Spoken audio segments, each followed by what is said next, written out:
We will now study about the various defects or the disorders that are related to vision and how those defects can be corrected. So let us quickly go through the various problems that are related to vision. Firstly, problems due to loss of power of accommodation. So we have studied what is power of accommodation, that is how the focal length is changed by the lens by changing its size. That is when we are viewing distant object, it becomes thin, and when we are viewing nearby objects, it bulges out or the curvature increases, and thereby the change in the focal length is brought about when we are seeing distant object and nearby object. You can try this, and the adjustment or the power of accommodation of the eyes is very strong, and you can try this by seeing a distant object and a nearby object very quickly. So just try to see an object which is away from you and immediately then try to see the object that is close to you. So this adjustment of the focal length is brought about by the eye lens very quickly, and this is what we refer it to as the power of accommodation. But as the age of the person advances, this power of accommodation gradually starts becoming lesser or weak, and this introduces certain defects. So we will study what these defects are. Secondly, weakening of the ciliary muscles. Now, ciliary muscles, we have seen that the lens is held in its position with the help of ciliary muscles, and they even play a very important role in bringing about the change in the curvature of the lens. So, if these ciliary muscles become weak as the age of the person advances, and due to this, the power of accommodation becomes weak, and it introduces certain defects. So weakening of the ciliary muscles introduces defects and loss of power of accommodation also. Then change in the size of the eyeball. Now we have seen that the size of the eyeball, that is the diameter, is about 2.4 centimeters. And vitreous humor, aqueous humor, we have seen that those watery fluids which are present inside the eyes, they play a very important role in maintaining the shape of the eyeball. So any change in the size of the eyeball will introduce defects. Sometimes the eyeball becomes elongated, and sometimes it becomes flattened and does not remain spherical, which it should actually be. And that also introduces disorders. Irregularities on the surface of the cornea. Now, cornea, which is the outermost part of the eyeball, transparent membrane, very thin and responsible for maximum refraction of light. And this cornea has got a perfect spherical shape. There are no irregularities. But if there are irregularities, if the curvature is not smooth, in that case, it introduces disorders. Lastly, formation of membrane over the lens, which is commonly called as cataract. So this is a very common disorder which is found in people after the age of 50, 55, 60 years. And in this particular disorder, we find that the uh, eye lens becomes hazy, or it becomes very dense or cloudy. So in cataract, the lens becomes very dense and cloudy, and the cataract begins when the proteins in the eye form clumps, and that prevents the lens from sending a clear image to the retina. We know that the light enters through the cornea and then passes through the other various parts inside the eye, and finally it reaches the lens, where it converges the rays of light and the image is formed on the retina. But due to cataract and the development of the uh, proteins which become form clumps, and that makes the lens very hazy and cloudy, and due to this the rays of light are not able to reach the retina.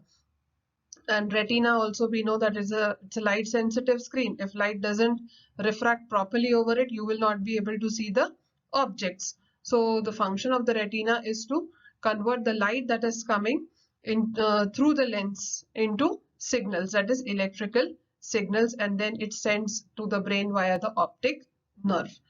So the lens, if it becomes hazy, then it results in a disorder which is called as cataract. But we know that cataract is treatable and the normal vision can be restored. So these are some of the defects and defects of the vision, and we have to study what corrections can be done in these cases. Coming to the first defect, it is called as myopia or nearsightedness. The name itself is telling near sight, means the person will be able to see only nearby objects clearly, but the distant objects will not be seen clearly or distinctly. So the eye can see nearby objects clearly, but the distant objects appear indistinct. So it's not that the person is unable to see the distant objects, but they will appear to be indistinct or unclear. So let us first try to understand this diagram here. This is nearby objects can be seen clearly by the myopic eye.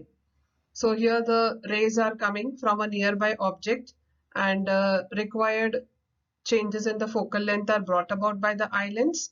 That is, the eye lens will decrease the focal length, and the image will be formed on the retina.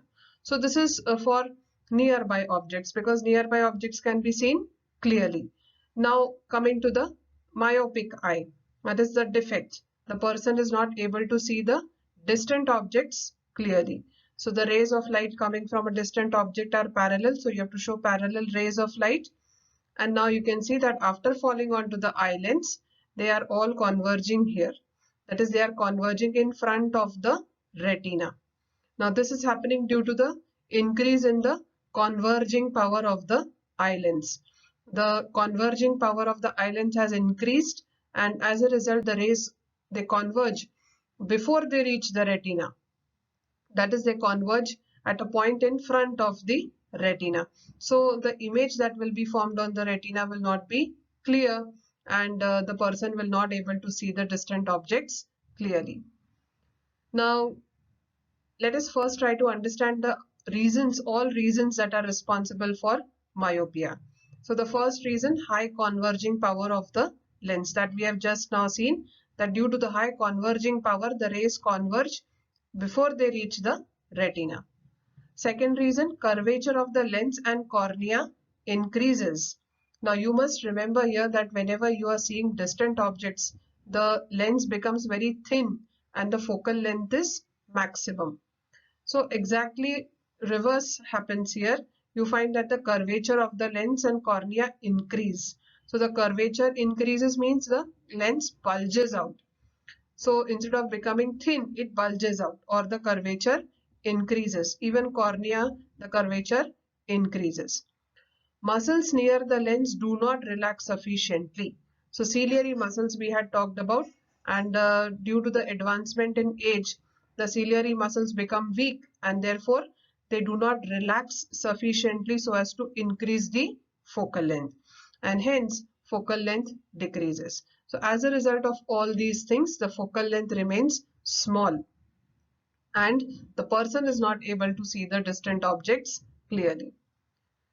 Eyeball is elongated, and hence distance between lens and retina increases. So here you have the picture of an elongated eyeball.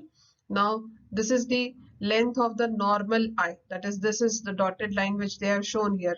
This is the normal shape of the eyeball, but now due to the elongation of the eyeball, the retina has shifted here. So the distance between lens and retina has increased. So eyeball is elongated, and hence distance between lens and retina increases. So due to the change in the shape of the eyeball, this disorder is introduced. Now coming to the correction. Now we have seen that the converging power is very high of the lens. So if the converging power is very high, we need to slightly diverge the rays of light. And if we want to diverge the rays of light, we must make use of a concave lens, which is a diverging lens. So we make use of a concave lens. Now rays that are coming from a distant object here, you can see that they fall onto the concave lens. After falling, they slightly diverge. So when you are drawing the diagram, you must remember this, slight divergence needs to be shown here, but the ray shouldn't move out of the lens here. They must touch the lens. And then required convergence is brought about by the eye lens, and now you find that the rays meet on the retina, that is the focal length is now whatever is required to see the distant object is achieved, and the person can see the distant objects clearly. So concave lens is used to correct the disorder. Power of spectacles is negative for myopic eye. Now we are making use of a concave lens. So concave lens, the focal length is negative. We take f1 into account, which is on the left side of the optical center. And so the focal length for concave lens is negative. And the power of lens is given by P is equal to 1 upon F. That is reciprocal of focal length. So power of lens will be also negative because focal length is negative. Since focal length is negative, power of the lens will also be negative. So power of spectacles is negative for myopic eye.